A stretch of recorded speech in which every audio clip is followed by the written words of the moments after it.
السلام علیکم ورحمۃ اللہ وبرکاتہ۔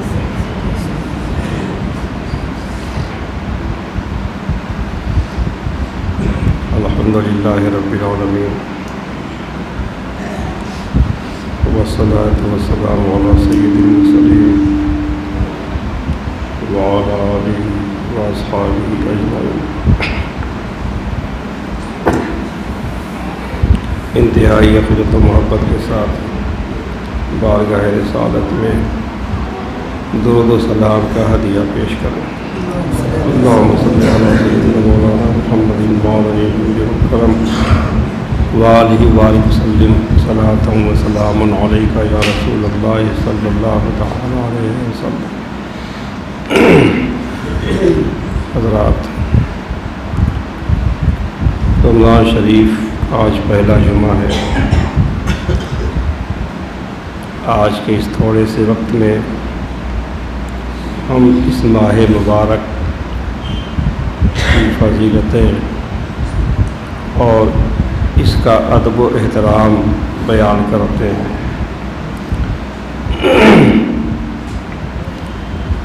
متفق علیہ حدیث ہے، بخاری و مسلم دونوں کی۔ حضرت ابو ہریرہ رضی اللہ تعالیٰ عنہ سے روایت ہے کہ اللہ کے رسول صلی اللہ تعالیٰ علیہ وسلم نے ارشاد فرمایا، اذا دخل رمضان فتحت ابواب السماء۔ حضور فرماتے ہیں صلی اللہ تعالیٰ علیہ وسلم کہ جب رمضان کا مہینہ آتا ہے تو آسمان کے دروازے کھول دیے جاتے ہیں۔ اور ایک روایت میں ہے، یہ بھی بخاری کی روایت ہے بلکہ مسلم میں بھی ہے، فتحت ابواب الجنہ وغلقت ابواب جہنم وسلسلت الشیاطین۔ کہ جب رمضان کا مہینہ آتا ہے تو جنت کے دروازے کھول دیے جاتے ہیں اور دوزخ کے دروازے بند کر دیے جاتے ہیں اور شیطانوں کو زنجیروں میں جکڑ دیا جاتا ہے۔ اور ایک روایت میں ہے فتحت ابواب الرحمہ، کہ جب رمضان کا مہینہ آتا ہے تو رحمت کے دروازے کھول دیے جاتے ہیں۔ تو آسمان کے دروازے کھول دیے جاتے ہیں، جنت کے دروازے کھول دیے جاتے ہیں، رحمت کے دروازے کھول دیے جاتے ہیں۔ اس مبارک مہینے میں آسمانوں کے دروازے کھلتے ہیں، ان سے اللہ کی خاص رحمتیں زمین پر اترتی ہیں، اور جنتوں کے دروازے کھلتے ہیں جس کی وجہ سے جنت والے حوریں غلمان ان کو خبر ہو جاتی ہے کہ دنیا میں رمضان آ گیا ہے، اور وہ روزے داروں کے لیے دعاؤں میں مشغول ہو جاتے ہیں۔ ایک سوال یہ ہوتا ہے کہ جب رمضان کے مبارک مہینے میں شیاطین زنجیروں میں جکڑ دیے جاتے ہیں تو پھر لوگ رمضان شریف میں گناہ کیوں کرتے ہیں، غلطیاں کیوں کرتے ہیں؟ تو علماء نے اس کا یہ جواب دیا ہے کہ اس مبارک مہینے میں بڑے شیاطین جکڑ دیے جاتے ہیں۔ شیاطین مردہ، سرکش، بڑے شیاطین جو سرکش ہیں ان کو جکڑ دیا جاتا ہے، اور ان کی ڈیوٹی چھوٹے چھوٹے شیاطین اور یہ نفس کرتے ہیں، آدمی کے اپنے نفس امارہ جو برائی کا حکم دیتا ہے۔ تو جو بھی اس مبارک مہینے میں گناہ کرتا ہے وہ اپنے نفس کی شرارت سے کرتا ہے۔ جیسے شیطان ہمارا دشمن ہے، ایسی ہمارا نفس بھی ہمارا دشمن ہے۔ ہمیں ہمیشہ اپنے نفس کے خلاف کرنا چاہیے، اس کی مخالفت کرنی چاہیے۔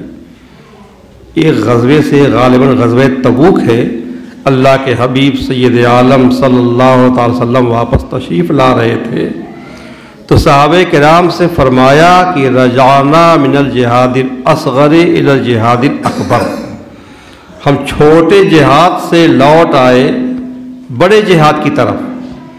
چھوٹے جہاد یعنی کافروں سے جو لڑائی ہوتی ہے، یہ چھوٹا جہاد ہے، یہ تو کبھی کبھی ہوتا ہے، اور یہ نفس جو ہمارے اندر ہے، جو چھپا ہوا شاید یہ دشمن ہے، اس سے ہمیشہ لڑنا پڑتا ہے۔ یہ جہاد اکبر ہے، بڑا جہاد ہے، یہ ہمیشہ جہاد کرنا ہے۔ یہ تو رمضان شریف میں جو غلطیاں کرتا ہے آدمی، گناہ کرتا ہے، وہ نفس کی شرارت سے کرتا ہے۔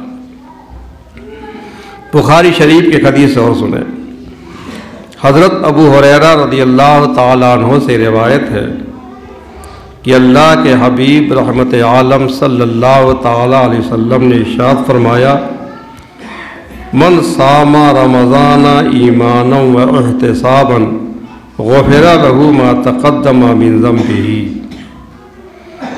جس نے ایمان کے ساتھ اور ثواب کی نیت سے رمضان کے روزے رکھے، اس کے پچھلے گناہ معاف کر دیے جائیں گے۔ رمضان کے سارے روزے مراد ہیں، جس نے رمضان کے سارے روزے رکھے، بلا عذر جو ہے چھوڑا نہیں،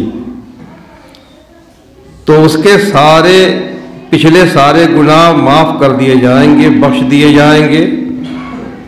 تو اس میں روزے داروں کے لیے بخشش اور مغفرت کی بشارت ہے، اور یہی الفاظ قیام رمضان کے لیے بھی بخاری کی حدیث میں ہے۔ اللہ کے حبیب رحمت عالم صلی اللہ علیہ وسلم نے ارشاد فرمایا، من قام رمضان ایمانا و احتسابا غفر له ما تقدم من ذنبہ، کہ جس نے رمضان کے مہینے میں ایمان کے ساتھ اور طلب ثواب کے لیے قیام کیا، اور قیام سے مراد تراویح کی نماز، تہجد کی نماز بھی اور نوافل بھی اس میں سب داخل ہیں۔ تو جس نے رمضان کے مہینے میں قیام کیا ایمان کے ساتھ طلب ثواب کے لیے، اس کے گناہ بھی بخش دیے جائیں گے۔ تو جو رمضان شریف کے مکمل روزے رکھے اور نمازوں کی پابندی کے ساتھ ساتھ تراویح کی نماز پابندی سے پڑھتا رہے، تو انشاءاللہ اس بشارت میں وہ داخل ہوگا، اس کے گناہ بخش دیے جائیں گے۔ اس میں دو قیدیں لگی ہوئی ہیں، ایمانا و احتسابا، ایمان کے ساتھ روزے رکھے، ایمان کے ساتھ تراویح پڑھے، ایمان کے ساتھ، کیونکہ ایمان کے بغیر کوئی عمل قابل قبول نہیں ہے۔ اور احتساباً فرمایا، احتساب یعنی اللہ کی رضا طلب کرنے کے لیے کوئی کام کرنا، رضائے الہی کے لیے کوئی کام کرنا، نہ کہ دکھانے اور سنانے کے لیے، لوگوں کو خوش کرنے کے لیے نہیں، دکھانے کے لیے نہیں، اپنی واہوائی کے لیے نہیں، اللہ کو راضی کرنے کے لیے کام کرنا، یہ احتساب ہے۔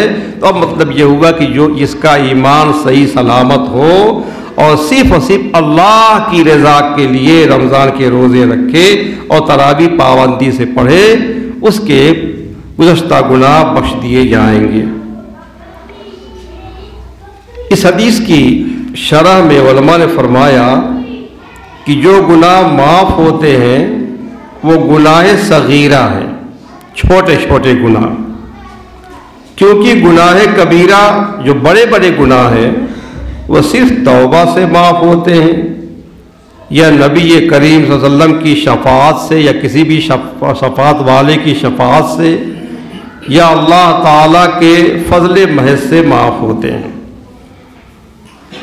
اور وہ گناہ معاف ہوتے ہیں جن کا تعلق اللہ کے حقوق سے ہو، اور وہ گناہ جن کا تعلق بندوں کے حقوق سے ہے وہ صرف بندوں کے معاف کرنے سے معاف ہوتے ہیں۔ کسی کا حق لیا ہے، کی غیبت کی ہے، کسی کی چغلی کی ہے، کسی کو تکلیف پہنچائی ہے، کسی پہ زیادتی کی ہے، تو بندوں کے معاف کرنے سے معاف ہوتے ہیں۔ حدیث کی شرح میں جتنی کتابیں قریب سب میں یہ تفصیل بیان کی گئی ہے، لیکن یہ تفسیر قواعد کے مطابق ہے۔ اگر قواعد کے مطابق عدل ہو تو، ورنہ اگر وہ فضل فرمائے تو کفر و شرک کے علاوہ ہر گناہ بخش دے گا، کفر و شرک کے علاوہ ہر گناہ بخش دے گا، جو گناہ چاہے بخش دے۔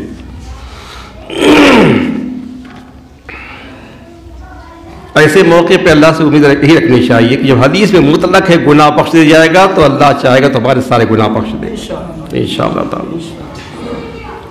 مشکات شریف میں ایک حدیث ہے، امام بحقی نے شعب ایمان میں اس کو روایت کیا ہے۔ حضرت عبداللہ بن عمر رضی اللہ تعالیٰ عنہما سے روایت ہے کہ نبی کریم صلی اللہ تعالیٰ علیہ وسلم ارشاد فرماتے ہیں، ان الجنۃ تزخرف لرمضان من رأس الحول الى حول قابل۔ ماہ رمضان کے لیے جنت سنواری جاتی ہے شروع سال سے اگلے سال تک، شروع سال سے اگلے سال تک رمضان کے اہتمام کے لیے جنت سنواری جاتی ہے، سجائی جاتی ہے۔ یعنی عید الفطر کا چاند نظر آتے ہی اگلے رمضان کے لیے جنت کی آراستگی شروع ہو جاتی ہے۔ اچھا، جنت جو سج جاتی ہے، جو آراستہ ہو جاتی ہے، اس میں فرق نہیں پڑتا، یہ نہیں کہ وہ خراب ہو جاتی ہے، اس کی آرائش ختم ہو جاتی ہے، جتنی آرائش ہے اس پر اور آرائش بڑھتی جاتی ہے۔ اب سوچیں کہ ہر سال کتنی آرائش اس کی بڑھتی جاتی ہوگی۔ تو چاند عید الفطر کا نظر آتے ہی اگلے رمضان کے لیے جنت کی آراستگی شروع ہو جاتی ہے اور سال بھر تک فرشتے اسے سجاتے رہتے ہیں۔ تو جنت خود سجی سجائی ہے، پھر اور بھی سجائی جاتی ہے، ہر سال سجائی جاتی ہے، اب مستقل سجائی جاتی ہے اور سجانے والے فرشتے ہوتے ہیں۔ اب یہ کیسی سجتی ہوگی، اس کی سجاوٹ تو ہمارے وہم و گمان سے باہر ہے۔ انشاءاللہ جائیں گے تب دیکھیں گے کتنی سجائی ہے، انشاءاللہ اللہ بھی نصیب کرے۔ فرمایا صلی اللہ علیہ وسلم نے، جب رمضان کا پہلا دن ہوتا ہے تو عرش کے نیچے سے جنت کے پتوں سے خوبصورت آنکھ والی حوروں پر ایک خوشگوار ہوا چلتی ہے۔ یعنی یہ ہوا عرش اعظم سے شروع ہوتی ہے، جنت کے درختوں اور پھولوں سے معطر ہو کر حوروں پر پہنچتی ہے۔ تو حوریں عرض کرتی ہیں کہ ہمارے رب اپنے بندوں کو ہمارا خاوند بنا، ہمارا شوہر بنا، ان سے ہماری آنکھیں ٹھنڈی ہوں اور ہم سے ان کی آنکھیں ٹھنڈی ہوں، یعنی ہم کو ان روزے داروں کے نکاح میں دے دے تاکہ وہ ہمارے شوہر ہوں اور ہم ان کی بیویاں بنیں۔ جو اس ماہ مبارک کا احترام کرتا ہے، روزے رکھتا ہے، تو جنت کی حوریں خود آرزو کرتی ہیں کہ ان روزے داروں سے ہمارا نکاح ہو، یہ ہمارے شوہر بنے۔ تو یہ بڑی عظمت والا، بڑی فضیلت والا، بڑی برکت والا مہینہ ہے۔ اس مہینے کا ہمیں ادب کرنا چاہیے، اس مہینے کا ہمیں احترام کرنا چاہیے۔ اگر کوئی مسلمان ہو کر اس مہینے کا ادب و احترام نہیں کرتا تو وہ بھی دوزخ میں جاتا ہے، اور کوئی غیر مسلم اگر اس مہینے کا احترام کرتا ہے تو کبھی ایسا ہوتا ہے کہ اس کو ایمان لانے کی توفیق اللہ تعالیٰ عطا فرما دیتا ہے۔ نصرت المجالس میں ہے، ایک مجوسی تھا، آتش پرست، آگ کی پوجا کرنے والا۔ وہ رمضان شریف کا بڑا احترام کرتا تھا۔ رمضان کے مہینے میں کبھی کسی مسلمان کے سامنے وہ کھاتا پیتا نہیں تھا، اگر کوئی کھاتا پیتا نظر آتا تھا اس کو منع کرتا تھا کہ مسلمانوں کے سامنے مت کھاؤ پیو، یہ روزہ ہے۔ ایک مرتبہ اس کے بیٹے نے رمضان کے مہینے میں مسلمانوں کے سامنے کچھ کھا لیا پی لیا، اس نے دیکھ لیا تو اپنے بیٹے کو خوب ڈانٹا اور سخت سزا دی، اور کہا کہ مسلمانوں کے سامنے ان کے مقدس مہینے کا احترام نہیں کرتا، تو نے اس مبارک مہینے کی بے ادبی کیوں کی؟ اللہ تعالیٰ نے اسی ہفتے میں اس مجوسی کو موت دے دی، اتفاق سے اس کا انتقال اسی ہفتے میں ہو گیا مجوسی کا۔ شہر کے ایک عالم نے اسے خواب میں دیکھا کہ وہ مجوسی جنت میں ٹہل رہا ہے، تو اس بزرگ نے اس سے کہا کہ کیا تو مجوسی نہیں تھا، کافر نہیں تھا، بت کی پوجا نہیں کرتا تھا؟ یہ جنت تجھے کیسے نصیب ہو گئی؟ جنت تو ایمان والوں کے لیے ہے۔ اس نے کہا بے شک تھا تو میں مجوسی آتش پرست، مگر میں زندگی میں مبارک مہینے رمضان کا احترام کیا کرتا تھا، تو جب میرے مرنے کا وقت آیا تو اللہ تعالیٰ نے رمضان شریف کے احترام کے باعث مجھے اسلام کی دولت سے مشرف فرمایا، مجھے کلمہ طیبہ کی سعادت مل گئی، لا الہ الا اللہ محمد الرسول اللہ صلی اللہ علیہ وسلم، اور میرا خاتمہ اسلام پر ہوا، اور آج اسی وجہ سے میں جنتی ہوں۔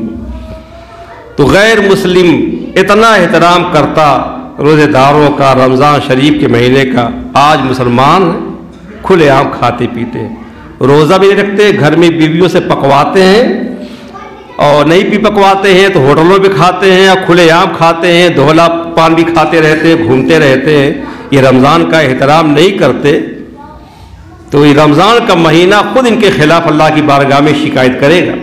اس پر بھی ایک واقعہ ہے، نصرت المجالسی میں ہے کہ قیامت کے دن ایک شخص کو ایسی حالت میں لایا جائے گا کہ فرشتے اس کو خوب مار پیٹ رہے ہوں گے، مار پیٹ کے کھینچ کے گھسیٹ کے لے جا رہے ہوں گے۔ اللہ کے حبیب رحمت عالم صلی اللہ علیہ وسلم اس کو نظر آ جائیں گے، تو رحمت عالم صلی اللہ علیہ وسلم سے سہارا تلاش کرے گا، آواز دے گا یا رسول اللہ بچائیے، میں آپ کا امتی ہوں، لوگ مجھے مار رہے ہیں فرشتے۔ آپ وہاں ٹھہریں گے، فرشتوں سے پوچھیں گے کہ اس کا گناہ کیا ہے کہ اتنا مار رہے ہو؟ تو وہ کہیں گے کہ اس کا گناہ یہ ہے کہ اس نے رمضان کا مبارک مہینہ پایا مگر پھر بھی اللہ تعالیٰ کی نافرمانی پر ڈٹا رہا، نہ روزہ رکھا، نہ نمازیں پڑھی، گناہ پہ گناہ کرتا رہا، اس لیے اس کے خلاف رمضان کے مہینے نے اللہ کے دربار میں دعویٰ کر دیا کہ مولا اس نے میرا احترام نہیں کیا تھا، میرا ادب نہیں کیا تھا، میری بے ادبی کرتا تھا۔ اللہ کے حبیب رحمت عالم صلی اللہ علیہ وسلم کو اس پر ترس آئے گا، اس کی سفارش کرنا چاہیں گے، سفارش ابھی کریں گے نہیں، سفارش کرنا چاہیں گے تو اللہ کی طرف سے حکم ہوگا کہ میرے حبیب خاموش رہو، زبان نہ کھولنا، چپ رہو۔ اس کا دعویٰ تو ماہ رمضان نے کیا ہے، ماہ رمضان کا اس نے ادب و احترام نہیں کیا، ماہ رمضان نے اس کے خلاف شکایت کی ہے، تو اللہ کے حبیب رحمت عالم صلی اللہ علیہ وسلم ارشاد فرمائیں گے کہ جس کا دعوے دار ماہ رمضان ہے میں اس سے بیزار ہوں۔ تو رمضان کا مہینہ جس کے خلاف اللہ کی بارگاہ میں شکایت کرے گا، مقدمہ دائر کرے گا، اللہ کے حبیب اس سے منہ پھیر لیں گے، اس سے بیزار ہو جائیں گے، اس کی سفارش نہیں کریں گے۔ تو بھائیو احترام کریں، رمضان کے مہینے کا احترام کریں۔ جو روزے نہیں رکھتے وہ بھی رمضان کا احترام نہیں کرتے، جو نمازیں نہیں پڑھتے وہ بھی رمضان کے مہینے کا احترام نہیں کرتے، جو تراویح نہیں پڑھتے وہ بھی رمضان کے مہینے کا احترام نہیں کرتے، جو رمضان کے مہینے میں گناہ کرتے ہیں، چھوٹے گناہ بڑے گناہ، یہ بھی رمضان کے مہینے کا احترام نہیں کرتے۔ جھوٹ، غیبت، چغلی وغیرہ ہمیشہ حرام ہے، رمضان میں تو اور زیادہ سخت حرام ہے۔ تو رمضان کے مہینے کا آپ احترام کریں۔ تذکرۃ الواعظین میں ہے ایک شخص عبد الملک بن مروان کے پاس آیا، یہ خلیفہ تھا عبد الملک بن مروان، اس کے پاس آیا اور کہا کہ میں بڑا گنہگار ہوں میری توبہ قبول ہو سکتی ہے؟ عبد الملک نے کہا بتاؤ کون سا تمہارا گناہ ہے، تم نے کون سا گناہ کیا ہے؟ اس نے کہا میں کفن چور ہوں اور میں نے بہت سی قبروں سے کفن نکالے اور بڑے خوفناک منظر دیکھے۔ اس نے کہا کہ ایک مرتبہ میں نے ایک ایسی میت کی قبر کھودی کہ وہ قبر آگ کے شعلے مار رہی تھی، میت اس میں جل رہی تھی۔ میں یہ خوفناک منظر دیکھ کر پیچھے ہٹا تو غیب سے آواز آئی کہ اس بدبخت میت کا حال کیوں نہیں پوچھتے؟ کیا اس کا حال پوچھو گے نہیں؟ اس پر عذاب کیوں ہو رہا ہے؟ تو میں نے کہا کہ خوف و دہشت کی وجہ سے سوال کرنے کی ہمت نہیں ہو رہی ہے۔ اب مجھے بتایا گیا کہ یہ شخص، یہ جو قبر والا ہے، یہ رمضان کے روزوں کو حقیر سمجھتا تھا، توبہ کرنے سے پہلے مر گیا اور اس کا ایمان سلب کر کے اس کو عذاب میں ڈال دیا گیا۔ تو جو رمضان کے روزوں کو حقیر اور معمولی سمجھتا ہے، اس کی اہمیت نہیں دیتا ہے، اس کا ایمان سلب ہو جانے کا اندیشہ ہے۔ اس کا ایمان دیکھیے سلب ہو گیا اور عذاب میں ڈال دیا گیا۔ بہت سے لوگ ایسی باتیں کہی جاتے ہیں جس سے صاف معلوم ہوتا ہے کہ اس کے نزدیک روزے کی کوئی اہمیت نہیں ہے۔ روزہ فرض ہے، فرض اعظم ہے۔ اسلام کے جو بنیادی 5 ارکان ہیں ان میں سے روزہ بھی ہے۔ یہ فرض ہے، جو اس کی فرضیت سے انکار کرے وہ کافر ہے، اور جو بلا عذر چھوڑے وہ فاسق ہے۔ کبھی ایسا ہوا ہے کسی غریب سے جو پریشان حال ہے غربت میں، اس سے کہا گیا نمازیں پڑھا کرو، روزے رکھا کرو۔ اس نے جواب دیا کہ اللہ نے جس کو دیا ہے وہ نماز روزہ کرے، ہم تو ویسے ہی پریشان ہیں۔ جس کو اللہ نے دیا ہے وہ شکر ادا کرے، وہ نماز پڑھے، روزہ رکھے۔ تو اس کی بات سے تو یہ ہوتا ہے کہ کیا نماز اور روزہ صرف مالداروں ہی پہ فرض ہے، غریبوں پہ نہیں فرض ہے؟ تو گویا وہ نماز اور روزے کی فرضیت کا انکار کر رہا ہے اپنے اوپر سے۔ ایسے ہی بعض امیر کھانے پینے والے روزہ نہیں رکھتے، اور جب ان سے کہا جاتا ہے روزہ رکھا کرو تو کیا کہتے ہیں کہ جس کے پاس کھانے کو نہ ہو وہ روزہ رکھے۔ ایسے لوگ ہیں، کہہ دیتے ہیں کہ جس کے پاس کھانے کو نہ ہو وہ روزہ رکھے۔ یہ جملہ بھی بہت سخت ہے۔ اس کا مطلب کیا ہوا کہ غریبوں پر روزہ فرض ہے، خود اس کے اوپر روزہ فرض نہیں ہے، روزے کی فرضیت کا انکار کر رہا ہے۔ بے خیالی میں ایسی باتیں بول جاتے ہیں جس سے آدمی کا ایمان ختم ہو جاتا ہے، اس اسلام سے نکل جاتا ہے۔ شادی شدہ ہوتا ہے تو اس کی بیوی نکاح سے نکل جاتی ہے، نکاح ٹوٹ جاتا ہے۔ بیعت ہوتا ہے، مرید ہوتا ہے تو بیعت ٹوٹ جاتی ہے، بیعت سے خارج ہو جاتا ہے وہ۔ ایسے شخص پر لازم ہے، فرض ہے کہ توبہ کرے، اس کفری کلمات سے توبہ کرے، اور جب پھر سے ایمان لائے، کلمہ پڑھے لا الہ الا اللہ محمد رسول اللہ صلی اللہ علیہ وسلم، اور شادی شدہ ہے تو اپنی بیوی سے پھر سے نکاح پڑھائے ہو، اور بیعت تھا تو پھر سے تجدید بیعت کرے، پھر سے دوبارہ بیعت ہو۔ بڑے سخت احکام ہے۔ اتنا علم کم سے کم ہونا ہی چاہیے کہ آدمی جو ہے اپنا ایمان بچا سکے۔ اور ایک حدیث اور ہے، یہ حدیث لمبی ہے، اس کا جتنا حصہ ہو جائے گا اس کو ہم بیان کر دیں گے۔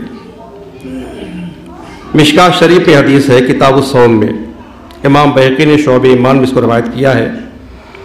حضرت سلمان فارسی رضی اللہ تعالیٰ عنہ سے روایت ہے، وہ کہتے ہیں خطبنا رسول اللہ صلی اللہ تعالی وسلم فی آخر یوم من شعبان، اللہ کے رسول صلی اللہ علیہ وسلم نے شعبان کے آخری دن ہمیں واعظ فرمایا، خطبہ دیا، تو ارشاد فرمایا یا ایھا الناس قد اظلکم شہر عظیم، اے لوگو تم پر عظمت والا مہینہ سایہ فگن ہو رہا ہے۔ ماہ رمضان کیا فرمایا حضور نے؟ شہر عظیم، عظمت والا مہینہ، اور رمضان کے آنے سے پہلے ہی خطبہ دے دیا، تو پہلے سے اطلاع دینے میں ماہ رمضان کی فضیلت کا اظہار ہے، اور مسلمانوں کو اس کی عبادت کے لیے تیار کرنا ہے۔ فرمانے کا مقصد یہ ہے کہ جیسے درخت یا چھت بندے کو اپنے سائے میں لے کر سورج کی تپش سے بچاتے ہیں، ایسے ہی ماہ رمضان مومن کو اپنے سائے میں لے کر دنیاوی اور اخروی عذاب سے بچاتا ہے۔ فرمایا شہر مبارک، تو فرمایا پہلے شہر عظیم، ایک عظمت والا مہینہ، پھر فرمایا شہر مبارک، یہ بڑی برکت والا مہینہ ہے۔ فیہ لیلۃ خیر من الف شہر، اس میں ایک رات ایسی ہے جو 1000 مہینوں سے بہتر ہے۔ جعل اللہ صیامہ فریضۃ وقیام لیلہ تطوعا، اس مہینے کے روزے اللہ نے فرض کیے اور اس کی رات کا قیام نفل بنایا۔ رات کے قیام سے مراد تراویح ہے، یعنی اس مہینے میں نماز تراویح ایک زائد نماز ہے جو دوسرے مہینوں میں نہیں ہے۔ نماز تراویح یہ سنت مؤکدہ ہے، البتہ جماعت کے ساتھ پڑھنا یہ سنت مؤکدہ کفایہ ہے۔ اگر کوئی گھر پہ پڑھ لے لیکن جماعت مسجد میں ہوتی ہے تو کوئی گنہگار نہیں ہوگا۔ اگر سب جماعت چھوڑ دیں، سب لوگ گھر ہی میں نماز پڑھنے لگے، اکیلے پڑھنے لگے تو گنہگار ہوں گے، سنت مؤکدہ کے تارک ہوں گے۔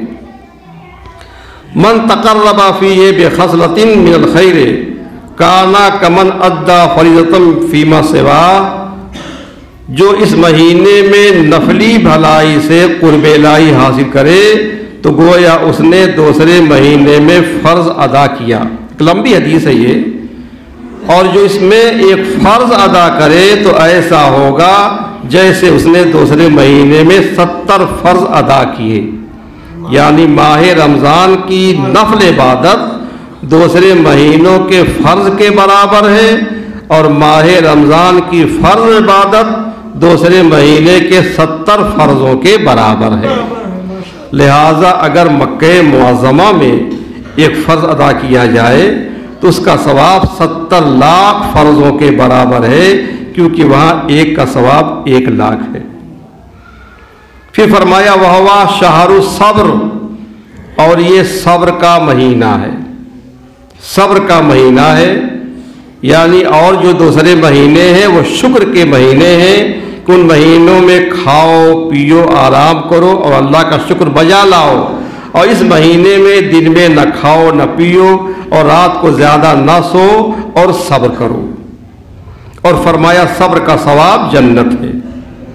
پھر فرمایا یہ غریبوں کی غمخواری کا مہینہ ہے، اس مہینے میں قدرتی طور پر مسلمانوں میں غریبوں محتاجوں کی غمخواری کا جذبہ پیدا ہوتا ہے۔ بعض لوگ مہینے بھر مسکینوں کو کھانا کھلاتے ہیں۔ تو 4 مہینے اس کے 4 نام بتائے۔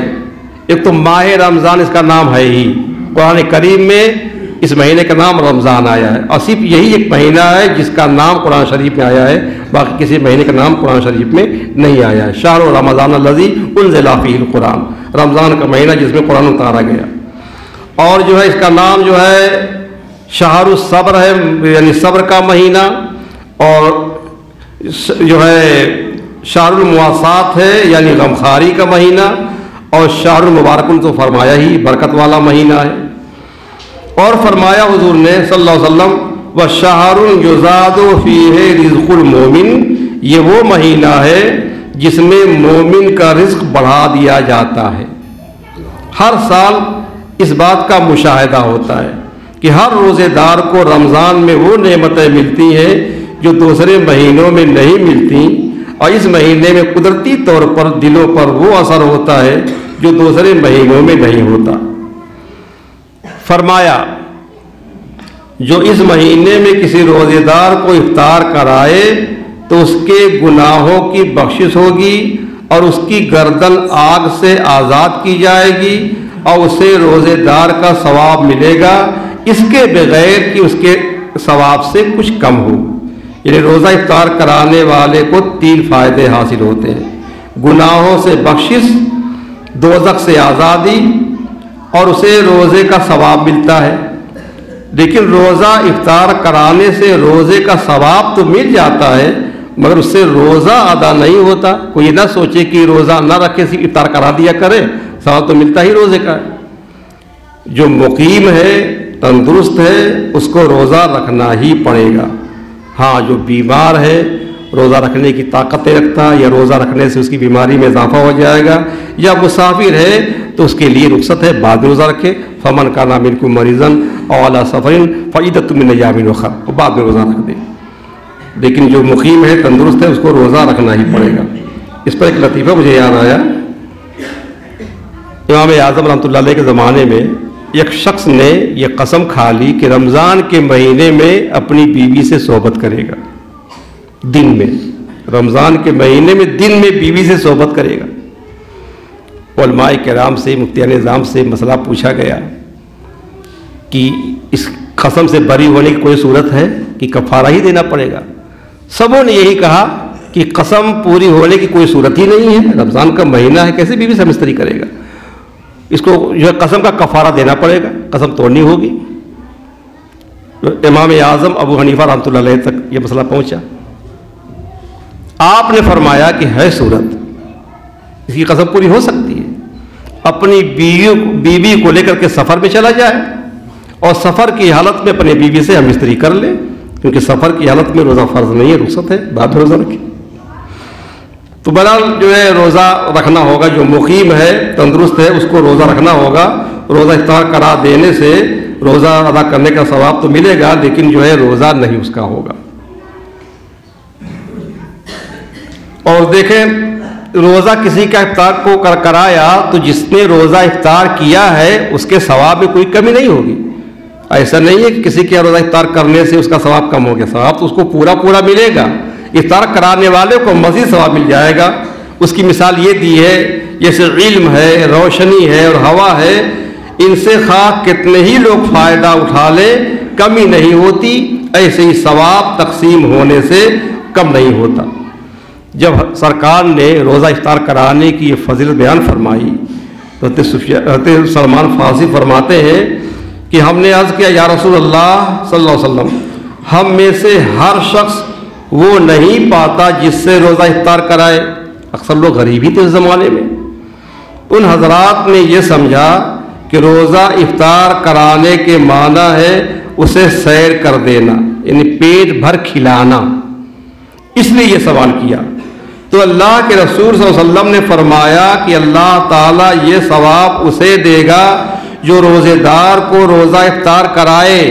ایک گھونٹ دودھ یا ایک کھجور یا ایک گھونٹ پانی ہی سے افطار کرائے، اس کو بھی یہ فضیلت ملے گی. اور فرمایا کہ جو روزے دار کو سیر کرے، پیٹ بھر کھانا کھلائے، تو اللہ تعالیٰ اسے میرے حوض سے وہ پانی پلائے گا کہ کبھی پیاسا نہ ہوگا، یہاں تک کہ جنت میں داخل ہو جائے. جیسے آج دنیا میں سب کو کھانے کی ضرورت ہے، ایسے ہی میدان محشر میں سب کو پانی کی سخت ضرورت ہوگی. اللہ تعالیٰ حوض کوثر کی ایک نہر میدان محشر میں پہنچا دے گا، جس سے مصطفیٰ جان رحمت صلی اللہ علیہ وسلم کی امت وہاں ہی پانی پیے گی اور پیاس سے امن میں رہے گی. ایک بار جس نے یہ پانی پی لیا تو جنت میں داخلے تک پیاس نہ لگے گی. اللہ تعالیٰ وہاں ہم سب کو اس حوض کا پانی نصیب کرے. یا الہی، جب زبانیں باہر آئیں پیاس سے، صاحب کوثر شہ جود و عطا کا ساتھ ہو. اللہ تعالیٰ ہم سب کو رمضان کی برکتیں عطا فرمائے اور رمضان کا احترام کرنے کی توفیق عطا فرمائے. آج 3 رمضان ہے. خاتون جنت شہزادی رسول سیدہ فاطمہ زہرا رضی اللہ عنہا کے وصال کی تاریخ ہے آج. سیدہ ظاہرہ طیبہ طاہرہ جان احمد کی راحت پہ لاکھوں سلام. اللہ کے حبیب صلی اللہ علیہ وسلم کی جان کی راحت ہے سیدہ فاطمہ زہرا. ان کی آنکھوں کا نور ہے، دل کا سرور ہے. ان کے وصال کی تاریخ ہے. آئے ہم ان کی بارگاہ میں صالح ثواب کریں. سورہ فاتحہ پڑھیں اور 7 بار سورہ اخلاص پڑھیں. اول آخر درود شریف پڑھیں.